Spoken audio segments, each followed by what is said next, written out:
students, this is part second of chapter second. Last class में हमने 1 to 12 case study की थी. अब हम कंटिन्यू करेंगे केस स्टडी नंबर 13 से. आप केस स्टडी की क्लास लगाने से पहले आप इसकी नॉर्मल क्लास ज़रूर दिखाइए, जिसमें हमने केस स्टडी को ना करके हमने इसके जो कंसेप्ट है उसको डिटेल से डिस्कस किया था. क्योंकि अगर हमारी कंसेप्ट क्लियर नहीं होंगे तो केस स्टडी में हमें फाइंड करने में प्रॉब्लम आएगी. तो स्टूडेंट्स, पहले आप केस स्टडी की क्लास लगाने से आप जो हमारी नॉर्मल क्लास है वो देखिए, फिर यहाँ पे आइए तो आपको जल्दी समझ में आएगा. तो चलिए देखते हैं क्वेश्चन नंबर 13. ABC limited. देखिए, हमने पढ़ा था कि कोई भी केस स्टडी पढ़ने से पहले उसका क्वेश्चन देखिए क्या बोलता है. तो पहले हम क्वेश्चन ही पढ़ते हैं. State the principle of management describe in the above para. या कौन से प्रिंसिपल ऑफ मैनेजमेंट को फॉलो किया जा रहा है. तो देखिए, ABC limited is engage in production electricity from domestic garbage. There is almost equal division of work and responsibility between worker and management. Means सबके बीच में इक्वल रिस्पॉन्सिबिलिटी का डिस्ट्रीब्यूट किया गया है. The management even takes worker into confidence before taking important decisions. ये देखिए, management take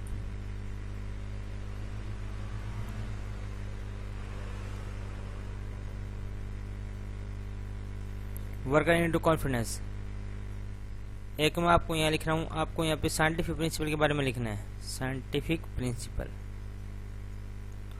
देखिए, हमारे साइंटिफिक प्रिंसिपल कितने थे आप याद कीजिए. 4 थे. साइंटिफिक प्रिंसिपल कितने थे? 4 थे. तो उसी 4 को इसमें अप्लाई कीजिए. एक हमारा प्रिंसिपल था हार्मोनी नॉट डिस्कॉर्ड, और एक हमारा प्रिंसिपल था कोऑपरेशन नॉट इंडिविजुअलिज्म. तो कोऑपरेशन नॉट इंडिविजुअलिज्म था वो हार्मोनी नॉट डिस्कॉर्ड का थोड़ा एक्सटेंशन था, लेकिन उसमें इस बात का फोकस किया गया था कि आप कोई भी काम करो आप उसको कंसल्ट जरूर करोगे, उससे एडवाइस जरूर लोगे. तो यहाँ पे हमारा जो साइंटिफिक प्रिंसिपल है वो हो जाएगा कोऑपरेशन नॉट इंडिविजुअलिज्म. ठीक है. देखिए, आप हार्मोनी और कोऑपरेशन वाला जो प्रिंसिपल है उसको अच्छे से कीजिए. उन दोनों में डिफरेंस समझिए, क्या डिफरेंस है दोनों के अंदर. कोऑपरेशन के अंदर जो कीवर्ड्स है वो ये है कि आपको जब भी कोई डिसीजन लेने हैं तो आप आपके जो वर्कर है आप उसको कॉन्फिडेंस में लीजिए, उनसे कंसल्ट कीजिए. ये सारी बातें होती है वो कोऑपरेशन में कवर होती है. तो आप इसको नोट कर लीजिए ये जो कीवर्ड की तरह. Identify any two value which was company want to communicate. ये कौन सी 2 वैल्यू कम्युनिकेट कर रही है वहाँ पे. एक तो यहाँ पे टीम वर्क की बात लिख लो, टीम वर्क में काम कर रही है वो.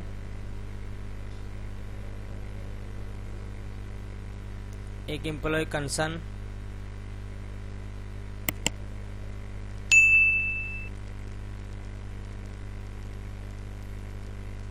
Welcome the suggestion of employee, suggestion of worker लिख लो. ये कुछ वैल्यूज है वो आप इसमें लिख देना.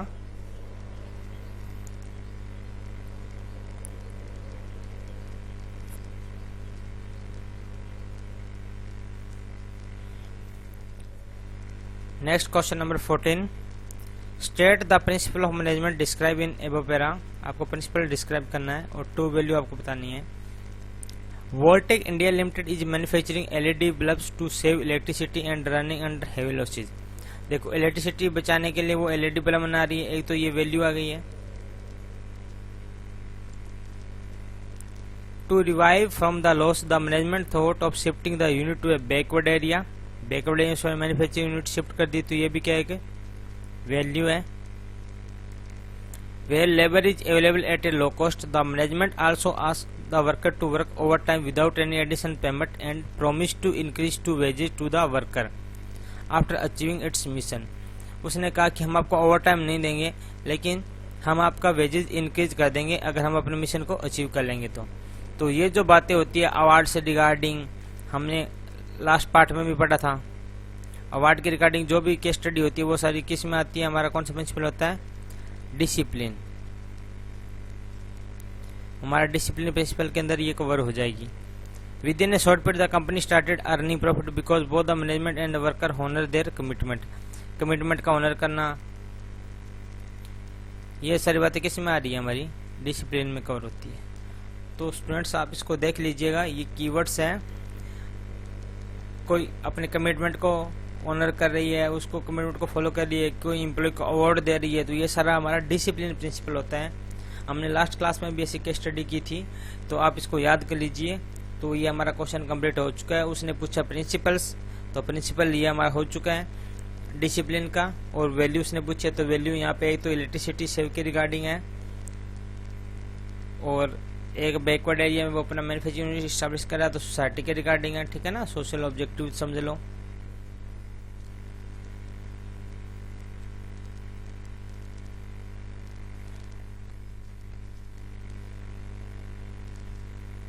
Question number 15, which aspects of management the company is lacking, वहाँ कौन से जो एस्पेक्ट्स है, कंसेप्ट है, उसको कंपनी में फॉलो नहीं किया जा रहा। What will be the impact of organisation, क्या इम्पैक्ट होगा उसका। Identify the principle of management which was overlook by the organisation, कौन से प्रिंसिपल को ओवरलुक किया जा रहा है। और टू वैल्यू जिसको नेग्लेक्टेड किया जा रहा है। तो क्वेश्चन देखिए, Kushal limited is a leading automobile company in which the various department are setting up their own objective. ध्यान रखिए, बहुत सारे डिपार्टमेंट है लेकिन सभी डिपार्टमेंट अपने अपने ऑब्जेक्टिव सेट करने without paying any interest to the organisation objective. उसको ऑर्गेनाइजेशन के ऑब्जेक्टिव से कोई लेना देना नहीं है। तो यहाँ पे हमारा प्रिंसिपल की बात करें तो कौन सा प्रिंसिपल आ जाएगा, यहाँ आ जाएगा सबऑर्डिनेट ऑफ इंडिविजुअल इंटरेस्ट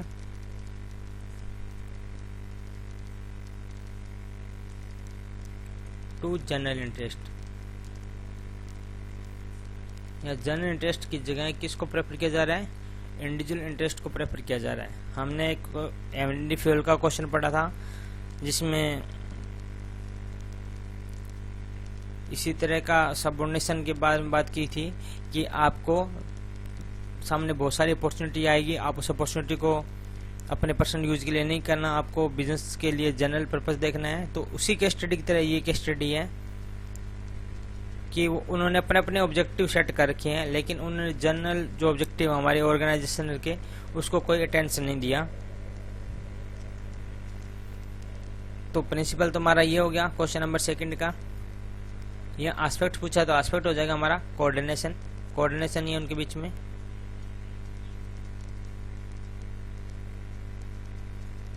और टू वैल्यू नेग्लेक्टेड, कौन कौन सी वैल्यू नेग्लेक्ट की जाती है, ध्यान रखिए। ये तो यहाँ पे म्यूचुअल अंडरस्टैंडिंग नहीं है उन दोनों के, उन जितने भी डिपार्टमेंट है बीच में म्यूचुअल अंडरस्टैंडिंग नहीं है।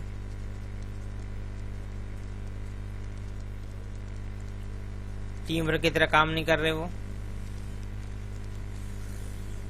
तो ऐसे ही आप इसकी 2 वैल्यू लिख दीजिए।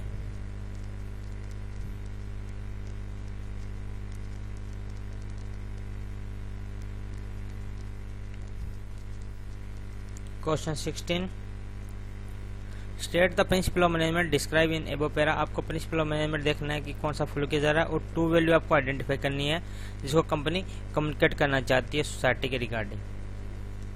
Telco limited is manufacturing file and folder from old cloth to decrease use of plastic. एक तो ये देखिए decrease use of plastic, plastic का वो डिस्क्रीज कर रही है, मीन्स ये इन्वायरमेंट के रिगार्डिंग उसकी वैल्यू है। For this they employ people from nearby village very less job opportunity. तो ये क्या कर रहे हैं, एम्प्लॉयड कर दे रही है किसको, गांव के लोगों को जो बहुत कम अपॉर्चुनिटी है वहां पे। तो ये भी क्या है, एक वैल्यू सोसाइटी के regarding. Harish design A plan for cost reduction but it was not welcome by the production manager. यहाँ देखिए हरीश ने एक प्लान डिजाइन किया लेकिन जो प्रोडक्शन मैनेजर है उन्होंने उसको वेलकम नहीं किया। तो आप इसको अंडरलाइन कर लीजिए। Another employee gave some suggestion for improvement design but it was also not appreciate, उसको भी अप्रिशिएट नहीं किया गया। तो यहाँ पे किस प्रिंसिपल की कमी आ रही है? इनिशिएटिव। आप देखेंगे इनिशिएटिव के अंदर यही होता है कि उसको जो भी डिसीजन उसको वेलकम करना चाहिए।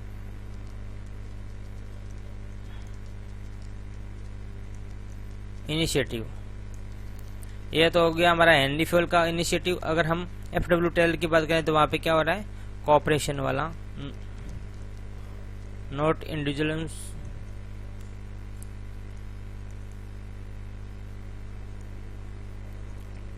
यहाँ पे इसको फॉलो नहीं किया जा रहा, यहाँ पे इसको फॉलो नहीं किया जा रहा। कॉर्पोरेशन वाले में भी यही बात आती है कि जो मैनेजमेंट है उसको अपने वर्कर को अप्रिशिएट करना चाहिए, सजेशन उसे लेने चाहिए, उसको कंसल्ट करना चाहिए कोई भी डिसीजन लेते हैं तो और इनिशिएटिव में भी यही आता है कि आपको जो वर्कर है उसको कंसल्ट करना चाहिए कोई भी काम करने से पहले, क्योंकि रियल में जो वर्क होता है वो वर्कर ही इम्प्लीमेंट करता है। तो हमें उसका जो डिसीजन है, उसके जो भी उसकी थिंकिंग है उस चीज़ के बारे में, तो उसके पहले उसका कंसल्ट करना चाहिए उससे।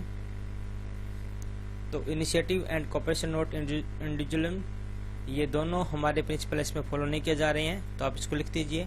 और टू वैल्यू मैंने आपको बता दी। Discuss use of plastic means value regarding environment and value regarding society, provide job facility to villagers.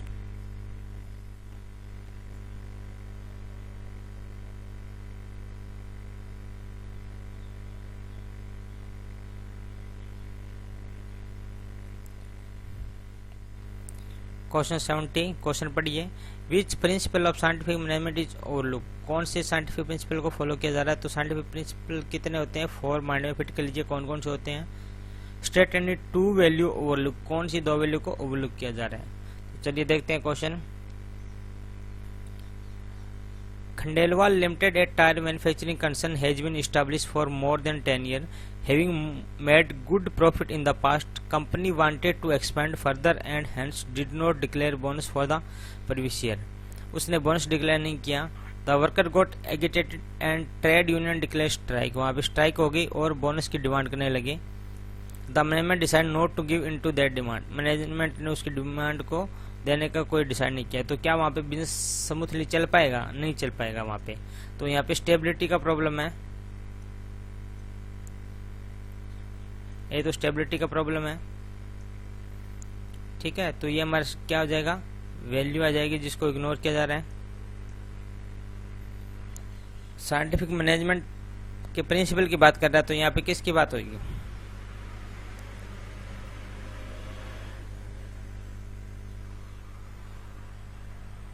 यहाँ पे बात होगी हार्मोनी नो डिस्कॉर्ड। अब कैसे होगी वो देखिए।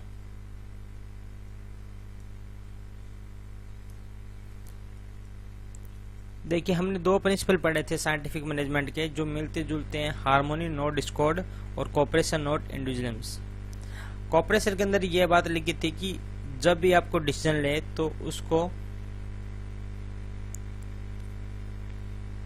उसमें पार्टिसिपेट करवाएं, उससे डिसीजन के रिगार्डिंग कोई भी सजेशन है वो लें, उससे कंसल्ट करें।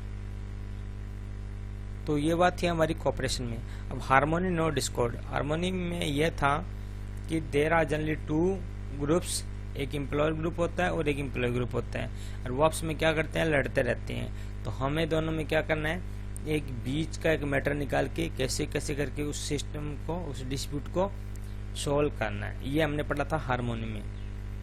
तो यहाँ पे भी क्या हो रहा है? ऐसा ही हो रहा है कि मैनेजमेंट है वो उसको कोई उसकी डिमांड पूरी नहीं करना चाहता, ठीक है, और जो एम्प्लॉय है वो बोनस के लिए डिमांड कर रहे हैं। तो वहाँ पे क्या हो गया? डिस्कॉर्ड हो गया। तो ये कह रहा है कि डिस्कॉर्ड नहीं होना चाहिए, वहाँ पे हार्मोनी होना चाहिए। तो इस केस के अंदर मैनेजमेंट है वो किस प्रिंसिपल को ओवरलुक कर रहा है? हार्मोनी जो प्रिंसिपल है उसको ओवरलुक कर रहा है। और यहाँ पे सेकंड क्वेश्चन था हमारा वैल्यू का, तो ये तो स्टेबिलिटी 10 ईयर आ गया। और दूसरा ये वुमन बिहेव के रिगार्डिंग हो गया, एम्प्लॉय कंसर्न के रिगार्डिंग हो गया।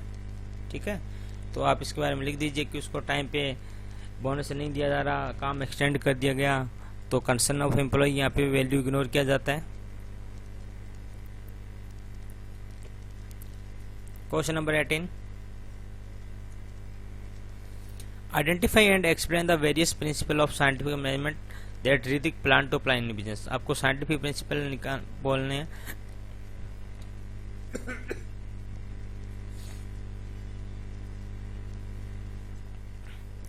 देखिए, जब तक कुछ ना कहा जाए कि कौन से प्रिंसिपल है हेनरी फॉल के साइंटिफिक मैनेजमेंट के हैं, तो आप कोई भी लिख सकते हो। लेकिन जब क्वेश्चन में स्पेशल मेंशन किया गया है कि प्रिंसिपल ऑफ साइंटिफिक मैनेजमेंट, तो हमें साइंटिफिक मैनेजमेंट के जो 4 प्रिंसिपल है उन्हीं में से ही लिखने हैं।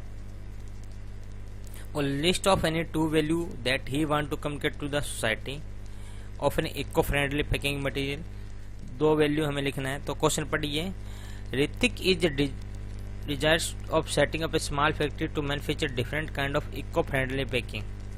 एक तो इको फ्रेंडली पैकिंग बना रहा है, तो वो इन्वायरमेंट के रिगार्डिंग, तो इन्वायरमेंट कंसर्न है बंदा।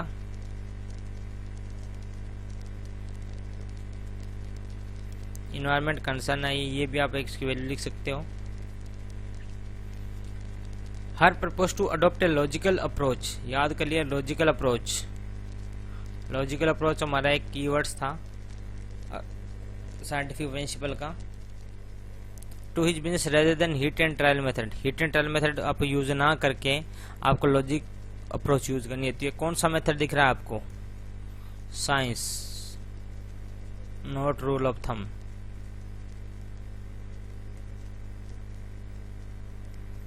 देखिए, ये केस स्टडी में कीवर्ड्स तभी आप इजीली फाइंड करेंगे जब आप इसको अपनी नॉर्मल क्लास देखे आएंगे। तो नॉर्मल क्लास हमारा जो एक अलग सीरीज चलती है, उस सीरीज में हमने नॉर्मल क्लास लगाई हुई है, तो आप उसको देख लीजिए, फिर यहाँ पे आइए, तो ताकि आपको इजीली समझ में आ सके चीजें। He now that this can result in tremendous saving of human energy as well the wastage of time and material.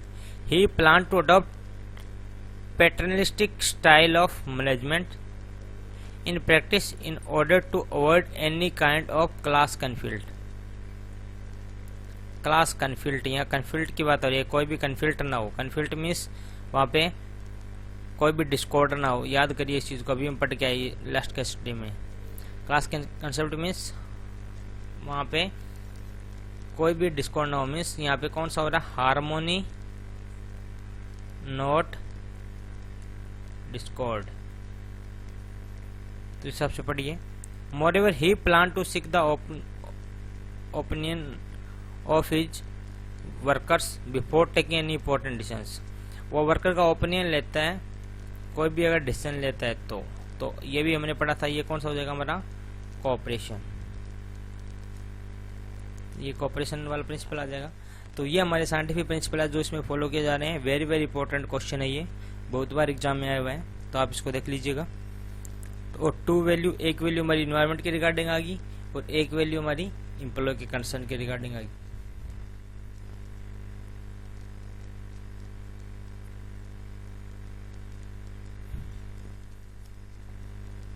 Question 19,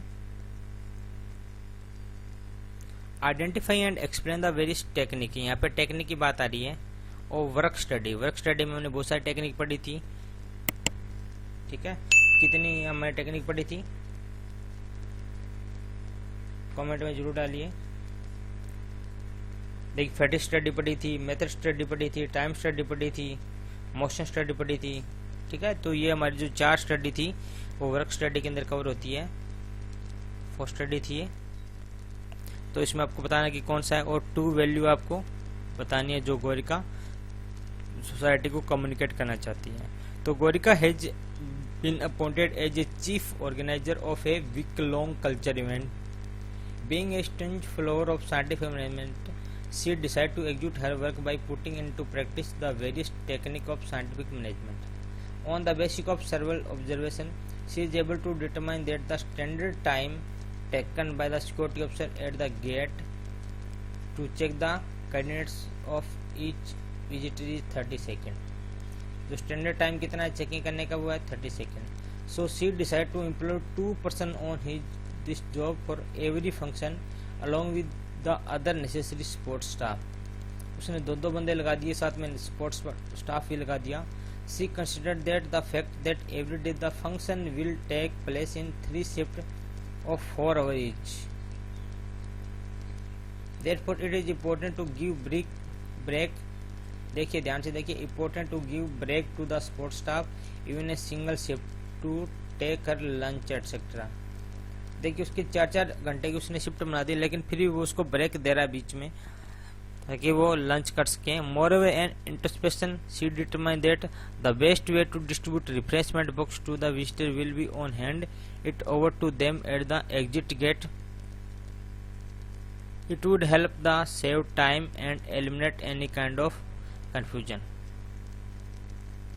ठीक है, रिफ्रेशमेंट बॉक्स उसको डिस्ट्रीब्यूट कर दिया जाएगा जैसे भी विजिटर आएंगे तो। ठीक है, इससे क्या होगा, हमारा टाइम सेव होगा और किसी भी टाइप की कंफ्यूजन खत्म हो जाएगी।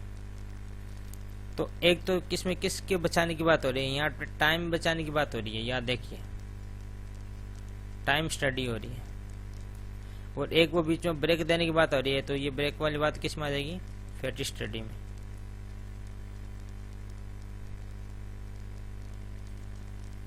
तो ये दो टेक्निक हमारी। टाइम कितना लग रहा है, टाइम सेविंग की बात हो रही है तो टाइम स्टडी, और उसको ब्रेक दिया जा रहा है तो आप इसको एक्सप्लेन कर दीजिए। अब टाइम स्टडी में हम उसमें प्रॉपर टाइम चेक करेंगे, एंड फेट स्टडी में हम उसका जो 3 क्राइटेरिया उसके हिसाब से चेक करेंगे कि फ्रिक्वेंसी ऑफ इंटरवल कितना है, ड्यूरेशन ऑफ रेस्ट इंटरवल कितना है, और नंबर ऑफ रेस्ट इंटरवल कितने हैं। ये हमने हमारी क्लास में पढ़ाया था, तो आप वहाँ से जाकर इस क्लास को देख लीजिएगा तो आपको सब कुछ क्लियर आ जाएगा। अगर फिर भी प्रॉब्लम है तो आप कमेंट बॉक्स में जरूर डाल दीजिएगा। तो टू वैल्यू, क्या क्या वैल्यू वहाँ पे कम्युनिकेट करना चाहती है, एक तो वो एम्प्लॉय कंसर्न के रिगार्डिंग है। देखिए वैल्यू में कोई फिक्स पॉइंट नहीं होते, आप अपनी सबसे पॉइंट लिख सकते हो। ऑप्टिमम यूटिलाइजेशन हो रहा है रिसोर्स का, ठीक है।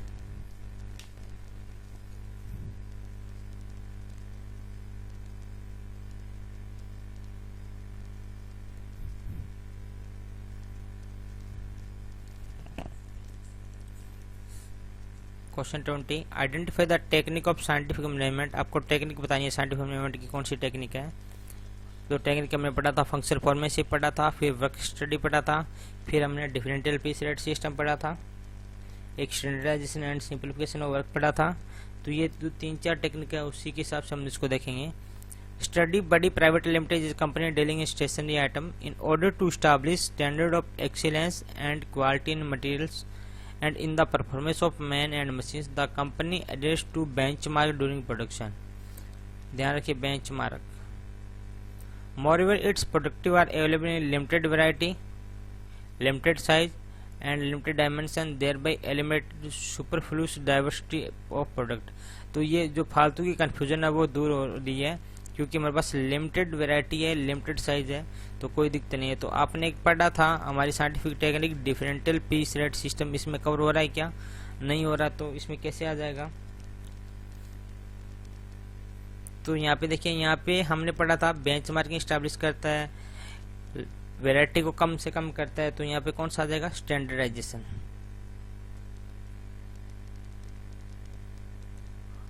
यहाँ स्टैंडर्डाइजेशन जो टेक्निक है उसको फॉलो किया जा रहा है। स्टैंडर्डाइजेशन एंड सिंप्लीफिकेशन था तो वो भी लिख दीजिए, स्टैंडर्डाइजेशन एंड सिंप्लीफिकेशन, ताकि जो सुपरफ्लूस डाइवर्सिटी है उसको एलिमिनेट किया जा सके।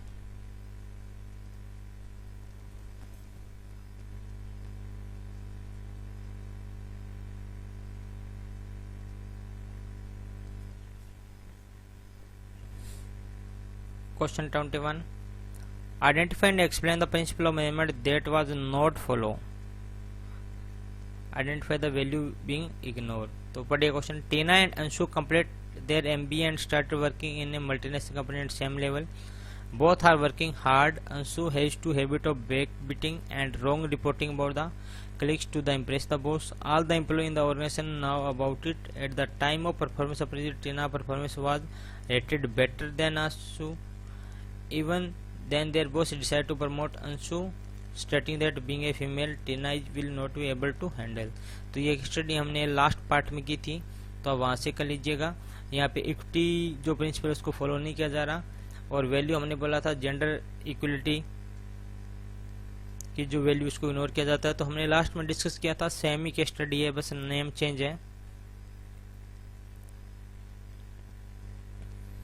Case study number 22, name and explain the technique of scientific management. Technique की बात करिए। एक आप ध्यान देखिए, कुछ स्टूडेंट्स टेक्निक की जगह प्रिंसिपल लिख देते हैं, प्रिंसिपल की जगह टेक्निक लिख देते हैं। तो आपको ये देखना है कि क्वेश्चन में क्या पूछा जा रहा है और वैल्यू बतानी है। The production department of Alpha limited was not performing well on detail analysis. It was observe that the worker of that department were overburden. उसके पास काम बहुत ज्यादा वर्कर के पास। So they were forced to work for longer hour without any break. तो ध्यान रखिए, वहां पे कोई ब्रेक नहीं है, इसलिए वे लॉन्ग टाइम तक काम करते रहते हैं। So the management plan to replace the production manager. They appoint mister Hari as a new production manager. He observe the average worker and note down their times. He note down the time they work and the time they require to be fresh. यहाँ पे fresh की बात हो रही है, break की बात हो रही है। The worker based on this observation she set a break interval. Break interval उसने सेट किया है। She give a small break, जिससे वो क्या उसके खुद की एनर्जी को रिचार्ज कर सके, दोबारा उसी एनर्जी के साथ काम पे लग सके। तो यहाँ पे किस टेक्निक की बात हो रही है? यहाँ पे फेटिश स्टडी की बात हो रही है, वर्क स्टडी की बात हो रही है। तो आप इसमें लिख दीजिए फेटिश स्टडी। यहाँ ब्रेक इंटरवल की बात हो रही है, उसकी फ्रिक्वेंसी की बात हो रही है, कितने टाइम के बाद में होना चाहिए। तो ये सारी चीजें। और यहाँ पे कौन सी वैल्यू है? तो वैल्यू यहाँ पे लिख दीजिए आप सोसाइटी के लिए। एम्प्लॉय के साथ अच्छा बिहेव है, उसका एम्प्लॉय कंसर्न है।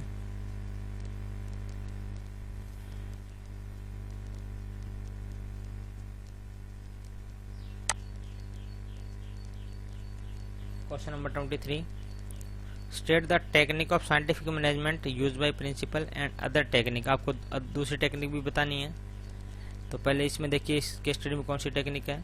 In the staff meeting the principle of the school raise objection that teacher start the teaching after 5 to 10 minutes in third floor classes. तो थर्ड फ्लोर पे जो भी क्लास लगती है वहाँ पे टीचर 5-10 मिनट बाद में क्लास स्टार्ट करते हैं। He want them as a student are complaining about this. उसने कहा कि स्टूडेंट इसके बारे में कंप्लेन कर रहे हैं। The teachers explain that principal क्या एक्सप्लेन किया? That when we climb step from ground to third floor, we get some tiredness and need 5 to 10 minutes rest before starting the culture। कि हम थक जाते हैं जब ऊपर चढ़ते हैं, तो थर्ड फ्लोर पहुंचते हैं। तो the principal plan to install a lift in a school so that teacher do not waste their energy. ताकि वो एनर्जी वेस्ट ना करे, इसके लिए प्रिंसिपल ने क्या लगा दिया? वहाँ पे लिफ्ट लगा दिया। तो देखिए प्रिंसिपल स्कूल में कितना सोचता है टीचर के बारे में। तो देखिए यहाँ पे केस स्टडी कौन सी केस स्टडी की बात हो रही है, कौन सी टेक्निक फॉलो की जा रही है। यहाँ पे हमने पढ़ा था वर्क स्टडी, मीन्स जो उसके काम की रिगार्डिंग है। वर्क स्टडी में हमने 4 पढ़े थे, time study, fetish study, method study और मोशन स्टडी। तो यहाँ पे किसकी बात हो रही है कि वो थक जाते हैं, ऊपर चढ़ना पड़ता है। तो ये सारी बात हो रही है मोशन की। तो मोशन स्टडी यहाँ पे हो जाएगी, क्योंकि मूवमेंट है उसी में टाइम लग रहा है यहाँ पे। तो मोशन स्टडी इसकी साइंटिफिक टेक्निक है जो फॉलो किया करता है प्रिंसिपल। और अदर टेक्निक बता दी, और भी बहुत सारी टेक्निक है जो आप इसमें नाम लिख दीजिएगा सिंपल।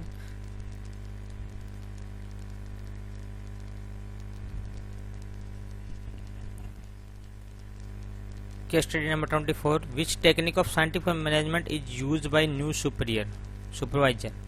ये भी हमें टेक्निक बतानी है एंड मोशन स्टडी के ऑब्जेक्टिव बताने हैं। In a factory the tool box were kept under the table of every worker. Whenever worker need tools he had to bend take out tool from the tool box and keep it back after use. Means ये इतना सारा उसमें movement करना पड़ता है। The newly appointed supervisor observe it and suggest to keep a tool near every worker chain, कि उसके पास ही उसको रख दिया जाए। Where toolbox can he place so that worker do not waste their energy।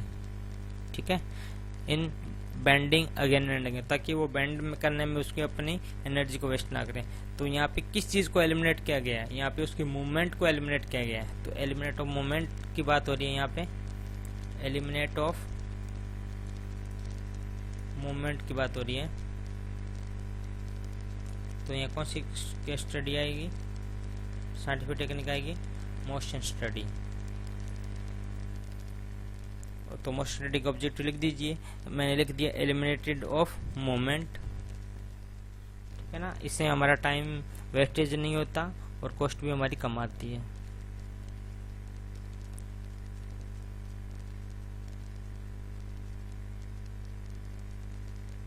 Question number 25, हम इसके question पे चलते हैं। State the principle of Henry fuel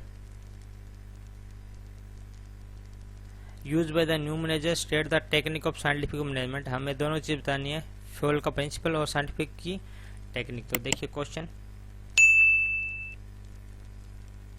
mister Rajiv the senior manager of unique enterprise consider himself very wise and used to take all the decision himself without consulting the employee। वो employ से कोई consult नहीं करता। तो यहाँ पे जो corporation है वो है क्या, जो कॉपरेशन प्रिंसिपल पढ़ा था हमने, साइंटिफिक प्रिंसिपल था कॉपरेशन, वो यहाँ फॉलो किया जा रहा है क्या, नहीं किया जा रहा है, क्योंकि वो किसी से कुछ नहीं करता। He never use to help any one nor he use to take help any one, मतलब सिंगल वाला बंदा है, ना किसी को हेल्प करता ना किसी से हेल्प लेता। The employees of unique enterprise were not working efficiently and companies profit margin started decline to tackle the problem. The company appointed a new manager from IIM Bangalore. The new manager after joining made a policy that all the decisions will be taken after consulting employee। अब वहाँ पे corporation जो है उसको follow किया जाएगा। All employee must give suggestion and best suggestion with the rewarded with financial। अब आप देखिए उसने हेनरी फ्यूल का प्रिंसिपल पूछा है, तो हेनरी फ्यूल का प्रिंसिपल यहाँ पे कौन सा होगा, इनिशिएटिव। हेनरी फ्यूल का जो प्रिंसिपल है वो इनिशिएटिव होगा। और अगर साइंटिफिक मैनेजमेंट का पूछे तो कॉपरेशन वाला जो प्रिंसिपल है वो फॉलो किया जाएगा।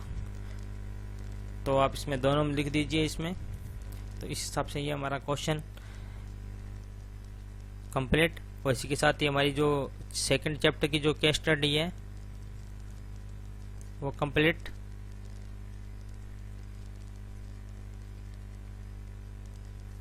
तो स्टूडेंट्स मैं आपसे एक सजेस्ट ये करूंगा कि बस इस क्लास को तभी देखिए जब आपका basic topic, basic concept clear हो चुके हैं, क्योंकि तभी आपको इस केस स्टडी को करने में मजा आएगा।